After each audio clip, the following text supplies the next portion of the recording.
आगामी विधानसभा चुनाव को देखते हुए राजनीतिक पार्टियां पूरी तरह से मैदान में उतर गई है। बीजेपी की ओर से जन आक्रोश यात्रा निकालते हुए सरकार के खिलाफ हल्ला बोला जा रहा है और सरकार के 4 साल को कुशासन बताते हुए जनता के बीच जाया जा रहा है। बीजेपी का आरोप है कि 4 साल में सरकार पूरी तरह से फेल हो गई है। सरकार ने जो वादे किए उसका असर देखने को नहीं मिला और लगातार अपराध का ग्राफ बढ़ता चला गया। वहीं कांग्रेस की अगर बात करें, कांग्रेस की ओर से भी लगातार जो है सभाएं की जा रही है।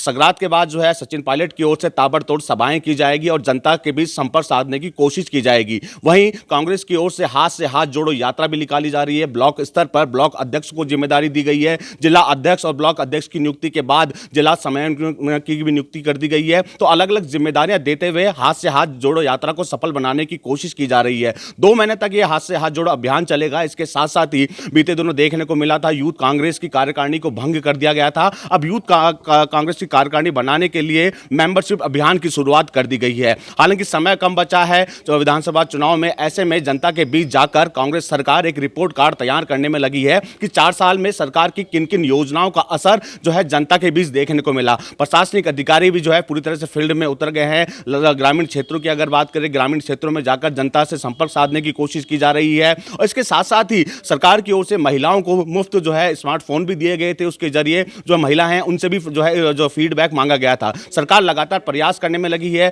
कि 4 साल में जो काम हुए हैं उसका असर जनता में कितना हुआ, इसका रिपोर्ट कार्ड भी तैयार किया जा रहा है।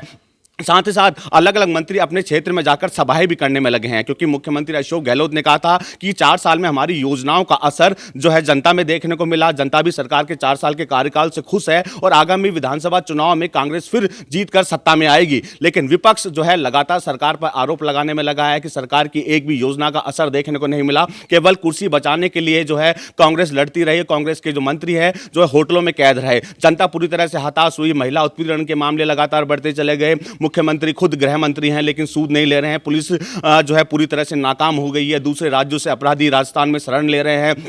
एक के बाद एक जो है घटनाएं बढ़ती जा रही है लेकिन सरकार सूद नहीं ले रही है। आरोप प्रत्यारोप का दौर तो साफ तौर पर देखने को मिल रहा है। दोनों ही प्रमुख पार्टियां, चाहे वो कांग्रेस हो चाहे बीजेपी हो, एक दूसरे पर आरोप लगाने में लगी है। वहीं तीसरी पार्टी आरएलपी, उसके संयोजक हनुमान बेनीवाल भी पूरी तरह से मैदान में उतर गए हैं। अपने क्षेत्र में लगातार सभाएं करने में लगे हैं और दोनों ही पार्टियों पर आरोप लगाने में लगे हैं। हालांकि कह सकते हैं कि चुनाव जिस तरह पास आ गए हैं, राजनीतिक पार्टियां भी सक्रिय हो गई है। जनता से कई तरह के वादे किए जा रहे हैं। मुख्यमंत्री भी कह रहे हैं कि पूर्व में जो बजट आया था किसानों वाला आया था और किसानों को राहत मिली थी। अब जो बजट आएगा युवाओं वाला बजट आएगा। लेकिन वहीं दूसरी ओर अगर बात करें बीजेपी का कहना है कि सत्ता में आने से पहले किसान कर्ज माफी का वादा कांग्रेस सरकार की ओर से किया गया था लेकिन कर्ज माफ नहीं किया। ऐसे में किसान भी हताश है, प्रदेश की जनता भी हताश है। अब जनता जो है कांग्रेस को वापस सत्ता में आने नहीं देगी। हालांकि दोनों ही पार्टियां एक दूसरे पर आरोप लगाने में लगी है, लेकिन कह सकते हैं कि जनता का मूड क्या होगा, जनता किसको जो है सत्ता में लाएगी, ये तो विधानसभा चुनाव के समय ही देखने को मिलेगा।